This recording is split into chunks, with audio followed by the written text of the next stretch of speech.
Geopolitik luar negeri Indonesia harus ditingkatkan lebih tinggi lagi jika ingin menjadi negara global player.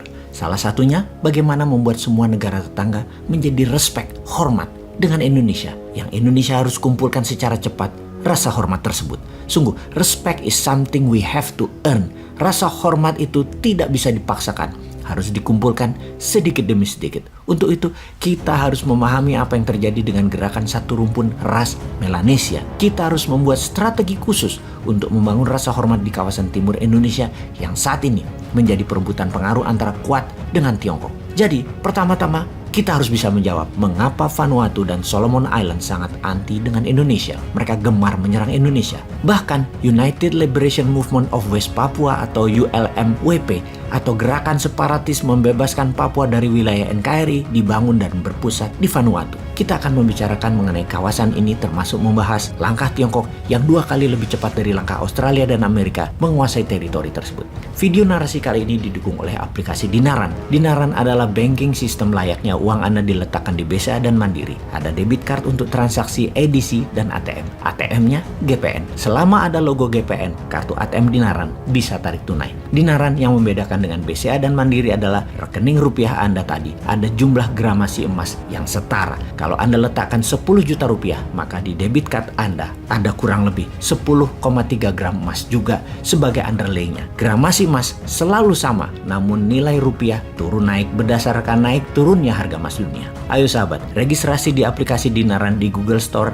dan Apple Store segera dan pastikan rupiah Anda ada emasnya. Kita lanjutkan pembahasan tentang wilayah timur Indonesia. Kita bahas sebentar tentang perang asimetri. Perang asimetri adalah bentuk perang yang tidak serupa, tidak semodel. Kalau kita ibaratkan di dunia bisnis yaitu matinya kantor pos dibantai SMS atau WA dalam perang informasi. Beda model bisnis dari surat menyurat ke SMS dan WA, namun tetap mati itu kantor pos. Jadi di dalam asymmetric war, di mana musuh menggunakan kekuatan hard power militer yang menggunakan senjata, dilawan tidak perlu dijawab dengan senjata secara frontal, namun bisa melawan dengan bentuk lain, yaitu perang diplomasi atau perang pengaruh politik ditambah dengan perang ekonomi misalnya. Kembali ke Papua. Saat ini ada OPM atau ULMWP, sebuah organisasi yang ingin Papua lepas dari Indonesia. ULMWP tidak perang senjata tapi membangun diplomasi ke Eropa dan Afrika, juga ke kawasan Melanesia. Baiklah, kita rinci sedikit tentang ras Melanesia. Ada 5 provinsi saudara kita di Indonesia yang rasnya Melanesia seperti NTB, NTT, Flores, Maluku, Papua, di mana ras Melanesia tadi sama dengan penduduk di wilayah Papua Nugini, Fiji, Vanuatu, Nauru, Kepulauan Solomon, dan lain sebagainya. ULMWP, United Liberation Movement of West Papua ini mepet secara kultural, ras, dan diplomasi ke negara-negara Melanesia di Pasifik Selatan. Secara pribadi, Bosman ini cukup tahu wilayah tersebut semua karena lama beredar di sana atas nama informasi pertahanan. Saat ini yang menjadi pejuangnya adalah Dubes Indonesia untuk New Zealand. Berat tugas dia. Berat memang melawan perang asimetrik di Papua itu. Perlu keseriusan pemerintah pusat. Kita melihat kelemahan bernegara di masa lalu yang harus jadi pelajaran dan jangan sampai berulang lagi kemudian. Misalnya dalam kasus Sipadan Ligitan yang diambil Malaysia. Malaysia itu mengambilnya tidak pakai senjata. Malaysia pakai kerja 20 tahunan lebih dalam silent dan shadow. Malaysia melobi Mahkamah Internasional. Malaysia melobi PBB, kemudian meletakkan tradisional fisherman Malaysia terus beredar di sana sehingga currency ringgit, siaran radio Malaysia hingga penduduk tempatan hanya kenal Malaysia. Ketika waktunya tepat, Malaysia klaim Sipadan Ligitan. Duer, hilang wilayah itu dari peta nasional Indonesia. Indonesia kalah diplomasi,